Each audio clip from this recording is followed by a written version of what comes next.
এখন মাকে বলতে আসছে দিব্য। আমার মা সবাইকে ইনজেকশন দেয়। আমার মা একজন ডক্টর। এখন বলতে আসবে জুই। আমার মা একজন ফ্যাশন ডিজাইনার। আমাদের একটা শোরুম আছে, সেখানে অনেক ড্রেস পাওয়া যায়। Thank you. এবার বলবে নিধি। আমার আম্মা একটা বড় স্কুলের টিচার। কলেজ বড় বড় স্টুডেন্টদের পড়ায়। Thank you. মাকে নিয়ে এবার বলতে আসছে উনাইসা।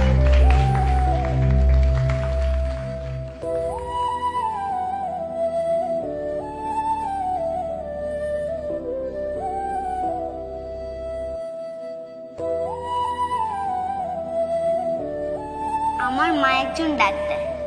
আমার যখন অসুখ হয় তখন মা আমাকে স্যুপ খাইয়ে দেয় আর আমি ভালো হয়ে যাই। আমার মা একজন ফ্যাশন ডিজাইনার। মা আমাকে সাজিয়ে দেয়, চুল বেঁধে দেয় আর সুন্দর সুন্দর ড্রেস বানিয়ে দেয়। আমার মা বেস্ট টিচার।